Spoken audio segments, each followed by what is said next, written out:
Hey all, today we're talking about chapter 10 in the Rachel's textbook, Kant and Respect for Persons. So this is still about the deontological moral theory, and let's review deontology in a nutshell. We'll talk about what we learned last lecture about universalizability and what we'll be looking to fill in our little short pitch of deontology. And then we'll get more into the second formulation of the categorical imperative. So, recall that this is our deontology in a nutshell. Actions are permissible, so actions are allowed if and only if they are universalizable and treat all dignified beings with respect. So we had a few questions about that short formula. First, how do we know if actions are universalizable? We talked about that last lecture. We filled in that detail. So we have to ask the question, in a world in which everybody's doing the action we're thinking about doing, would we be able to accomplish our goal, and from my perspective, would I be able to accomplish my goal in that world? And that's how I can see if the maxim upon which I'm acting is universalizable and thereby morally acceptable. But two questions we still had about this. So the last part, and treat all dignified beings with respect. So first of all, which beings have dignity and why do they have it? So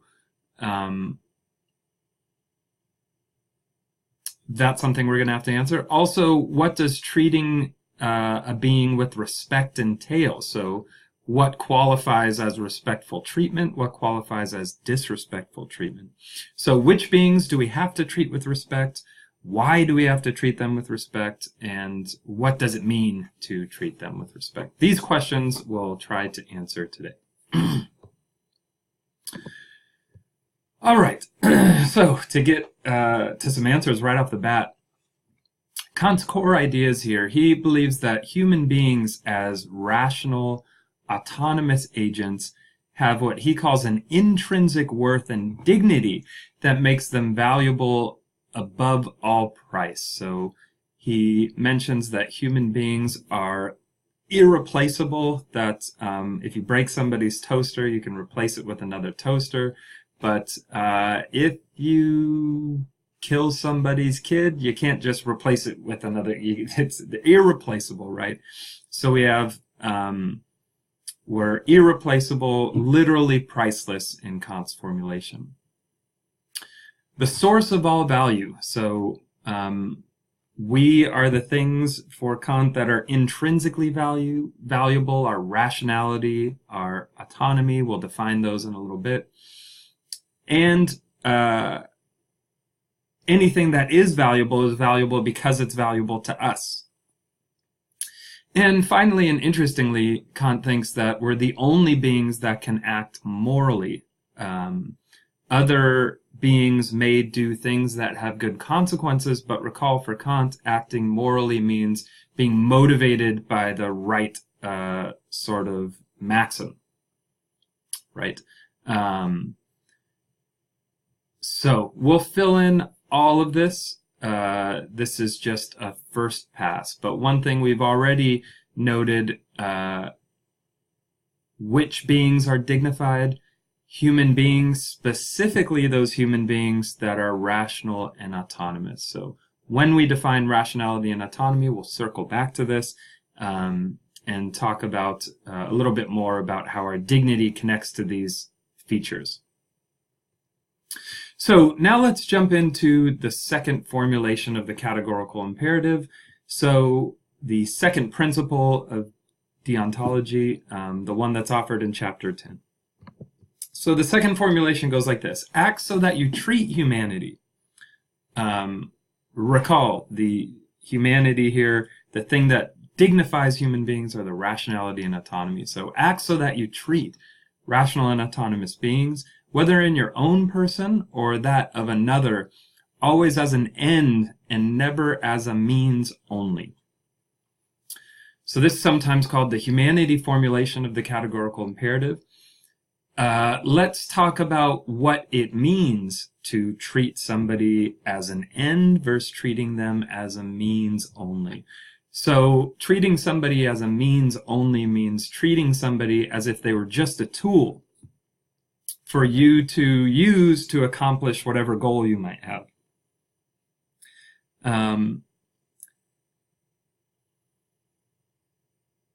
And that's to be distinguished from treating somebody as an end. So respecting the fact that people are rational and autonomous and are able to decide for themselves which moral principles they will be living on, and are not just there for you to use, but they can decide how they have the ability to decide how their life should go. So I want to make a point clear here. This principle note does not prohibit ever treating somebody as a means. It just prohibits treating somebody as a means only. So what are you allowed to do and what are you not allowed to do under this formulation? One thing that you would not be allowed to do is say, push the fat man in the fat man trolley scenario, right? In the fat man trolley scenario, if you push the fat man, then you're treating the fat man as if his value was solely as a tool to be used as a trolley brake, but people's value cannot be reduced to that of trolley brakes, or should not be reduced to that of trolley brakes.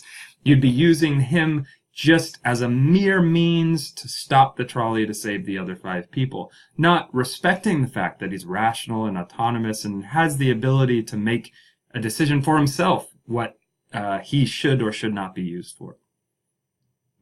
But what would this say is okay? Something that would say that this principle would say is okay would say be taking a taxi. So when you take a taxi or an Uber or a Lyft, you're using somebody as a means to get from one place to another. But of course, they're also using you as a means to get more money. So you're both using each other as means. Why is that okay? Because you're not merely using each other as means. The cab driver or Lyft driver is agreeing to be used on the condition that you pay him or her, and you're agreeing to be used on as a means to more money on the condition that you arrive at your destination. So you're both respecting each other's autonomy and rationality, and not using somebody just as a mere means. Now, if you run out on the fare, now all of a sudden you're treating the cab driver as merely as a means, not agreeing to the terms of your agreement. Something this principle would rule out that we are not allowed to do according to Kant is something the first principle ruled out, was lying. So take the example again where you're trying to get a loan. You need some money to pay rent, and you're trying to get a loan from a friend. You've taken loans from them before, and they're kind of fed up with you. They expect you to be able to pay them back this time, and you know you won't be able to pay them back.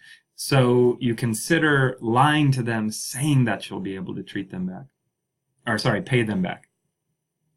Would this be permissible under this formulation? No. It seems clear that you're treating your friend in this case as if his or her value was that of an ATM. So was that of being just a means to you being able to pay your rent, without respecting the fact that they're, again, rational and autonomous, able to make their own decisions about what they want to do with their money.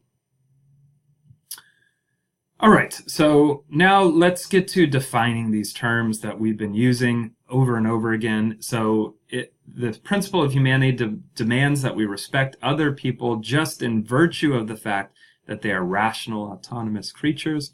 Let's get to what that means. But first, let me say that now we have the part of our definition where we were talking about what does it mean to treat somebody with respect. So what it means to treat somebody with respect is, at minimum, not treating them as if they were a mere tool for you to exploit for whatever purposes you might have.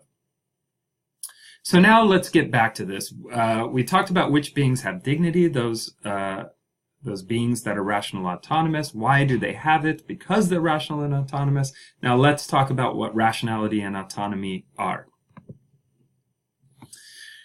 So rationality here is the ability to determine a complex means to ends. So the ability to get stuff that you want, especially when it's difficult, requires multiple steps, right? And in addition to that, to determine if the way you're trying to achieve your goals, if the means to your ends are morally acceptable. Now, Kant, recall, thinks that human beings are the only beings that are rational. And you might be thinking, well, can't certain non-human animals determine complex means to their ends? Like maybe you've watched some crows snowboarding on YouTube, or you've seen other birds solving complex puzzles, or seen some videos about elephants cooperating to get some food. In Kant's defense, it seems like these animals are able to determine complex means to their ends, but are they able to determine if their way of getting to their ends are moral? Well, in this, to think about this, think about what it means for Kant to determine if your way of acting is immoral. For Kant, you have to be motivated by a maxim which is universalizable. So you need to be able to ask the question whether your actions are universalizable. And what does that entail? That entails thinking not just about, in fact, not at all about what consequences your action might have in this world. It entails being able to think about a world not our own, in which everybody's doing the action you're thinking about doing, and asking yourself a question, in that world, would you be able to accomplish your goal? And I doubt that any non-human animal is mentally sophisticated enough to ask the universalizability question, or even ask the humanity question. So are they able to ask themselves, am I using another being as a means only, or am I respecting the fact that it's rational and autonomous? These are questions which require a tremendous amount of mental complexity. So while on like a common sense view, it seems like animals sometimes do things that are good, like a dog rushes into a burning building to save its owner. Is it asking the universalizability question about its action? It doesn't seem to be. I severely doubt it, right? So it doesn't seem like the animal is rational in this case, according to Kant's definition. Now, what does it mean to be autonomous? What it means to be autonomous is to have the ability to decide for oneself which rules will govern one's behavior, and the ability to be motivated by those rules. So 2 parts here. The ability to decide for oneself which rules will govern one's behavior. So the ability to be a self-legislator, to determine which rules it's okay for you to act on, which rules it's not okay for you to act on, and also to have that decision be a motivating factor when you're thinking about performing an action.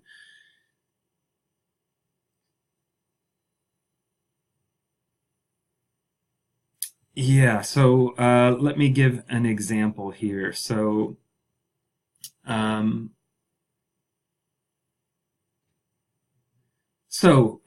years ago, for reasons which I won't get into a ton here, I decided I'm gonna stop eating meat. So like many other people, I decided I would be vegetarian, and for moral reasons, I thought it was unethical to continue to eat meat, and especially in certain circumstances, which I won't go into. So I was able to decide for myself that this would be a rule I would act on. I would refrain from eating meat in various circumstances.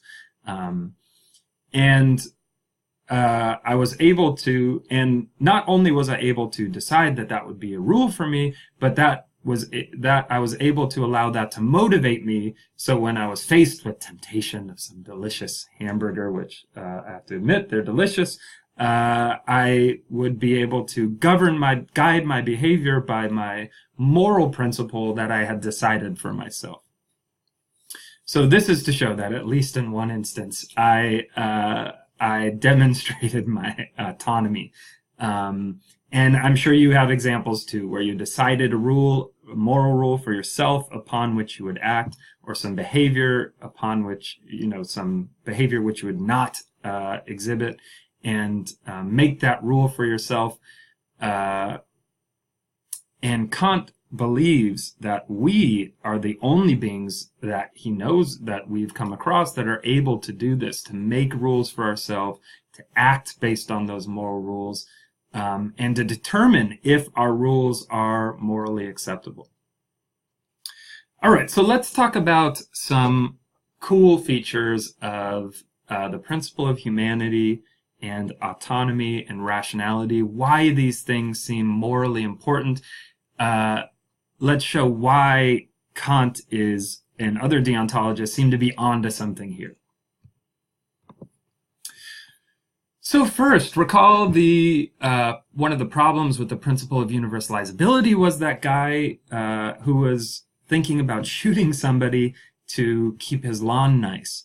And he asked himself the universalizability question: would I be able to keep my lawn nice in a world in which everybody was shooting people who stepped on the lawn? Would I be able to keep my lawn nice by shooting this person? And unfortunately for the principle of universalizability, the answer to that question is yes. So this lawn fanatic's actions were permissible if we just apply the principle of universalizability. But now that we add in the principle of humanity, now we have an explanation for why the fanatic's actions are immoral. Why are they immoral? Because he's reducing the value of the person he's shooting down to a way to keep his lawn nice, right? So he's using the person by killing him, using killing him as a way to keep his lawn nice. That's not okay, according to the principle of humanity. It also explains why slavery and rape are always wrong. Let's go back to utilitarianism to make this point stronger. For a utilitarian, they have to do a little bit of work to show why slavery and rape might be wrong. Specifically, what they have to do is they have to weigh whatever pleasure might have come out of these acts, whatever gain might have come on one hand, versus whatever pain or suffering might have come on the other hand. And only if the suffering outweighs the pleasure will the action be shown to be wrong. And it seems that we shouldn't have to do that much work to show why slavery and rape are always wrong. Why are they always wrong? The answer is really simple according to deontology. They're wrong because you're using somebody, a rational and autonomous being, as if they were merely a tool for your financial gain or for your pleasure, or whatever might go into that. So why are these things wrong? It's really simple according to deontology. It doesn't matter how much pleasure is gained. You're wrong to use a person, and that's the end of the story. For utilitarians, you could press them on thought experiments and say, well, look, while slavery in our world might have led to more suffering than pleasure or comfort, you could imagine a possible world where only a few beings were enslaved who could do a great good for the multitudinous other beings in the world. And in that world, slavery would be okay, even morally required. And if those beings are rational and autonomous, then deontology says, look, even in that world, slavery is wrong. There's just no world where slavery of rational, autonomous beings is going to be permissible. So that's a good feature. And then thinking about autonomy and rationality and not using people as means also explains our outrage at paternalism. So paternalism is treating somebody as if you were their parent, right? As if you were in a position to make decisions about their well-being and what courses of action they should take or should be taken for their well-being. That's okay if you're talking about a child. Not okay if you're talking about another adult, rational, autonomous adult human. So imagine you have a roommate and it's coming close to finals time and you've been procrastinating a little, you're watching a little too much TV, you're not studying enough. So one day you come home and you find your nice 55-inch screen TV smashed. And you go to your roommate and say, hey, what happened here? And they say, oh, I actually smashed that TV. And you're like, how did it happen? And they say, well, I took a hammer to it and I smashed it on purpose. And the reason I did it was for your own good. You've been watching too much TV. You need to focus on your studying. And you would be justifiably outraged, right? You might think, look, even if this is for my own good, I get to make decisions about how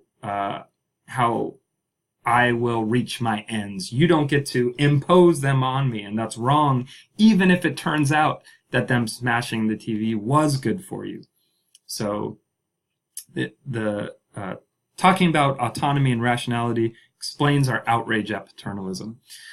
Another point here, it justifies our hope in others, justifies not abandoning hope in others. If people are autonomous, if at any stage they can determine which rules they are going to live by, then we have reason for to have hope in even the most hardened criminals, that they might have a change of heart and live according to morally acceptable principles, especially if maybe they were exposed to some Kantian deontology. Another point here, autonomy and rationality and the principle of humanity ground many rights. So the right to life, the right not to be killed unjustifiably by somebody else, can be grounded by the principle of humanity. So we talked about that with the fat man trolley problem, that the fat man has a right to life against you. He has a right not to be used as a means for being a trolley brake. So you can't do something which will kill him towards that end. The right to freedom of religion, the right to freedom of speech, all these things, many of these rights could be grounded in the principle of humanity and in our autonomy and rationality. And finally, another good feature here is that we have a practice of holding people accountable for their actions, and if they do something bad, thinking that punishment might be justified, and if they do something good, that praise or reward might be justified. And autonomy and rationality, so the freedom to determine which rules we act on, and the ability to determine if those rules are moral or not, underwrite this practice and are a necessary condition for this practice. If people are not able to decide what rules they're going to act on, then it seems crazy to hold them accountable for their actions. So only if people are autonomous should we hold them accountable for their actions, only if they're able to decide how they're going to act and what principles are acceptable or not. If they're not, then we might think they're nothing but complex robots, or like our phone. Even though I get mad at my phone, it would seem crazy to, if my phone did something I didn't like, just smash it and blame my phone. It's just running a program. It's not autonomous. It's not able to choose which rules it will act on. So all good features of the principle of humanity and autonomy and rationality. Clearly, Kant seems to be onto something with these principles. So before we get to a problematic feature, of the principle of humanity and using autonomy and rationality to figure out who deserves to be treated with respect. Let's talk first about this thing Kant calls a goodwill, and use it to determine when Kant thinks actions have moral worth. Just a couple more slides here. So the utilitarians proposed what they felt was the highest human good, the thing that is the only thing that they thought was intrinsically valuable, and the thing from which they thought any value came, and they proposed that as happiness. So happiness was intrinsically valuable, and anything that was valuable derived its value from happiness. Kant, for his part, rejects happiness as the highest human good. He thinks that happiness is good, but not intrinsically good, that it's only good in certain circumstances. In this connection, we might think of if you've watched a movie, so maybe you've watched a movie or read a book where there's a terrible villain, right? And he treats everybody horribly, does bad things throughout, doesn't seem to care about anyone. Imagine at the end of the story that villain was happy. How would you feel about that book or movie? For me, I would be outraged. I would think, this villain, you can't get away with this. I mean, if you've watched the Breaking Bad series, Walter White at some point, spoilers, sort of bleeds into being, or transitions into being a real villain and does some horrible things to his associates. And at some point, Jesse Pinkman says, he can't keep getting away with this. And that's the feeling you would have if a villain was prospering, right? You might think, I don't want them to be happy. They don't deserve happiness. So, and it would be worse if that villain was happy. It might embolden them to do more really bad things. So Kant rejects happiness as intrinsically good. He says it's a qualified good, only good in certain circumstances. The thing he says is good in itself is this thing he calls the goodwill. So he says, so the goodwill, what is it?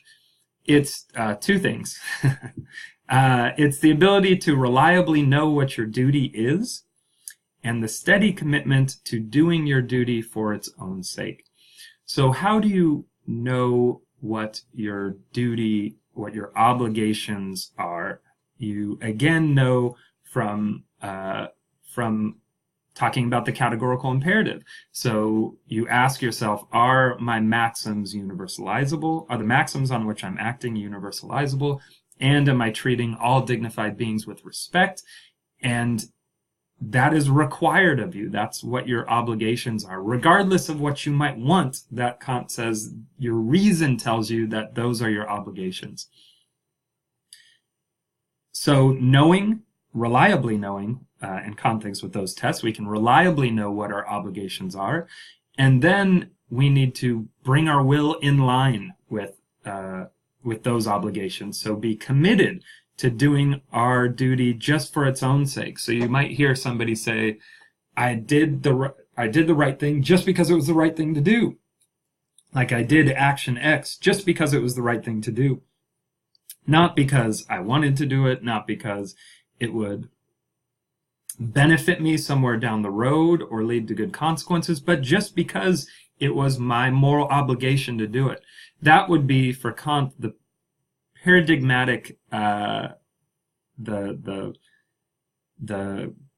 exemplar, the best example of a morally good action. When you don't especially want to do something, your desires and inclinations might be taking you another direction, but you do it just because it's the right thing to do. If you do things like that regularly, then you're showing that you have a good will, that your will is guided by moral principles, and they motivate you to the extent that you won't be led astray by your desires or inclinations. So this leads to Kant's conception of moral worth. So the only way an action is truly praiseworthy, that it really has moral worth, is if it is motivated by a good will. So motivated by a steadfast commitment to doing the right thing for its own sake. Kant thinks it's good if it's great, it's a good thing it can lead to good consequences if you tend to desire to do the right thing. But you may run into a case where your desires will try to lead you to do the wrong thing. And in that case, it's important that your will can be driven and motivated by what the right thing is to do for its own sake. In this, to explicate this concept, he gives an example of two shopkeepers. So imagine a circumstance where somebody comes to a country for the first time and they don't know the exchange rate and they don't know like even the language right, and they go to buy a candy bar from a shopkeeper and they don't know the exchange rate, and imagine they're fabulously wealthy from some very wealthy corner of the world, and they come to the United States, they fly in on a plane and they go to buy a candy bar, and the candy bar costs $2. But they're not sure what the exchange rate is, and they fan out the equivalent in their dollars of like $10,000, and they say, "Is this how much this costs?" And they go to hand over $10,000. And the shopkeeper thinks to himself, wow, I could get $10,000 here. And imagine the shopkeeper wants to be wealthy, right? So his desires could lead him astray here. But what's the right thing to do? The right thing to do here is to charge the person a fair price, to charge everybody a fair price, whether or not they know how much things cost, right? So now imagine the shopkeeper charges the person a fair price. Does that action have moral worth? Well, let's look. It depends. It depends, interestingly for Kant, on what's motivating the shopkeeper to charge a fair price. So note, for Kant, unlike for utilitarians, an action with the same consequences can have different, we can evaluate differently depending on what the maxim of the person acting is. So imagine that the shopkeeper only charges the person a fair price because they're really thinking about their bottom line. So they reasonably think to themselves, look, in today's world, we have many websites where people review businesses, and if I price gouge this person, word might get out and that might affect my bottom line. And Kant asks, does that action have moral worth? And he reasons, no, it doesn't. That person is just acting based on their self-interest, their desire, their inclination to get more money in the long term. But what if the person's reasoning is not that? What if they're just charging the person the right price because it's the right thing to do, because they realize that they have an obligation to do that in their role as shopkeeper, to charge people a fair price, even if they really wanted to get the money from them? Kant thinks that is the paradigm of a good moral action that has moral worth. And that would exemplify that the shopkeeper, if he does that regularly, has a good will, that they're motivated by a steadfast commitment to moral principles regardless of what their desires are. All right, so one last thing here, and then we'll get to some quiz questions. So a problematic feature of the principle of humanity, there might be numerous ways to try to attack the principle of humanity, but we'll focus on one. It protects only rational and autonomous beings. So what beings are rational and autonomous? The only beings we know that are rational and autonomous are human beings. And it's important to note, not all human beings. So infants are not rational, especially when they're born. It's it's very doubtful that they're able to figure out whether or not the principles on which their actions are based are morally acceptable or not. They certainly do not reason about that. Non-human animals, not rational, not autonomous, not rational in the way that they can determine the moral status of their actions. They can't apply the principle of universalizability or humanity here. And severely mentally disabled human beings might be mentally disabled to the point that they might not be able to run these sorts of calculations. Sometimes I wonder if I'm able to run these calculations. So these beings would not be protected by the principle of humanity.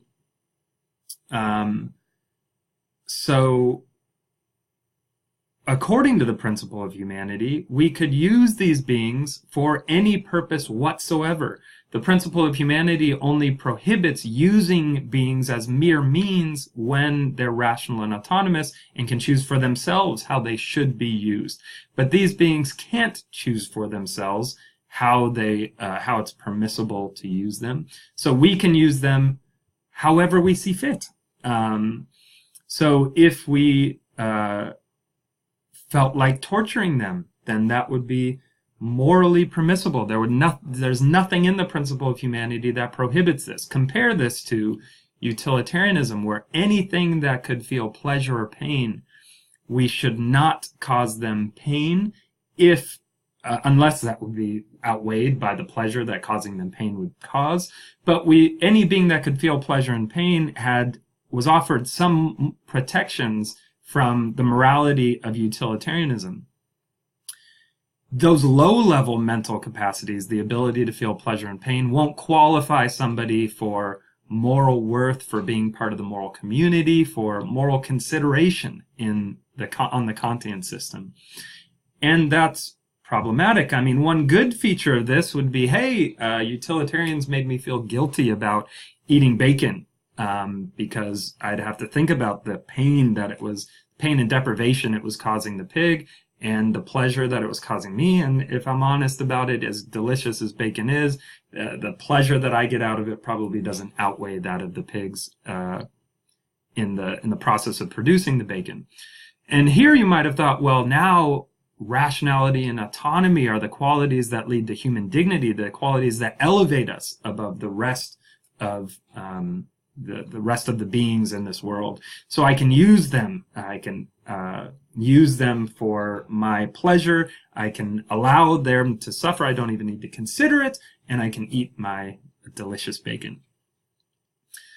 However, the problem is that if we're going to base the moral status of a being on its capacities, we have two choices. Either we base it on the low-level mental capacities of pleasure, ability to feel pleasure and pain, in which case we extend consideration to non-human animals, or we have to, and we also get infants and the severely mentally disabled, all these beings in the moral community, or we limit membership in the moral community to beings that have high-level mental capacities like rationality and autonomy, in which case we leave out non-human animals, infants, and the severely mentally disabled. So notice, if we're going to construct the moral community in a principled way, we'll never reach a common sense view. Remember, common sense, just the view that is common, view of the moral community, which would include things like non-human animals, infants, and the severely mentally disabled. It would include some non-human animals, specifically dolphins, dogs, but it would leave out pigs and cows, and it's just a total mess. So no principled view will lead to the common sense view. But Kant doesn't want to be pressed into a corner here into saying that we can do whatever we want to non-human animals, where if you are driving down the street and you see somebody skinning a cat, that they could just say, oh, look, this is a non-rational, non-autonomous human being. I'm just skinning it alive because I want to. Kant thinks that's wrong. He wants to try to build that into his system. So he tries to block it by two methods which turn out to be inadequate. So first he says, harming these beings might harden our hearts. So if we harm a cat, many serial killers start by harming animals and then graduate to harming something which Kant thinks would really matter, like harming a rational adult human being. And if we start with harming animals, that might harden our hearts and we might eventually harm human beings. But this doesn't quite work as a defense, and it doesn't cover all cases that we would want it to cover. So imagine somebody who was skinning a cat alive said, oh no, I totally recognize the difference between rational and autonomous humans and cats. I only ever skin cats. It's all good. And what resources would we have to say that person is wrong? We wouldn't have the resources if they were able to make this distinction between rational and autonomous beings and non-rational and autonomous beings, and they only ever harmed the latter. So Kant tries another method here.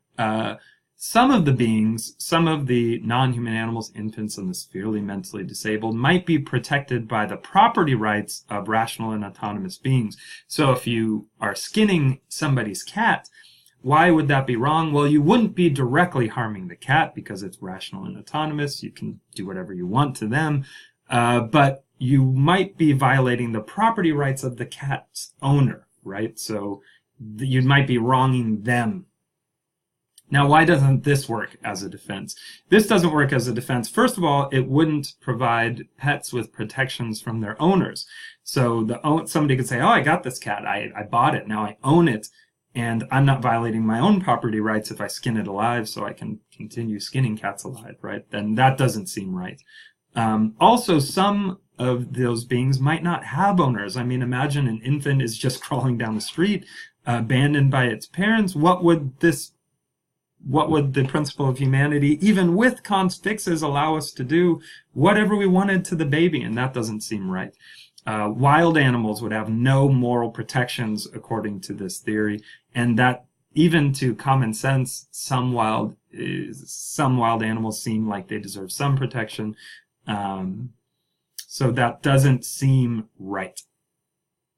All right, so that's problematic feature of the principle of humanity. There have been various attempts to try to fix that, to try to allow for these groups to have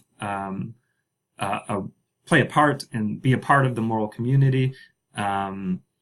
We'll look at some of those later on in the semester. So now, some quiz questions. Quiz question number 1. According to Kant, what qualities of persons make them worthy of respect? Are they wisdom and temperance, generosity and intelligence, or autonomy and rationality? In which qualities make persons worthy of respect? Quiz question number 2. The principle of humanity would show us that which of the following actions is not permissible? A, taking a taxi. B, promising to repay a loan even though you know you will be unable to. Or C, torturing a cat. Which one of those actions would the principle of humanity show is not okay?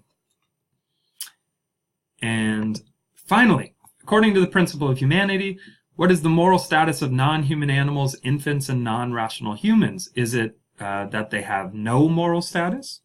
Is it that they have some moral status but not that of rational autonomous adults? Or is it that they have full moral status equal to that of rational autonomous adults? So do those 3 quiz questions. We won't have a discussion question this week because I was late posting this video. But thank you for viewing it and for doing the quiz, and I'll see y'all soon.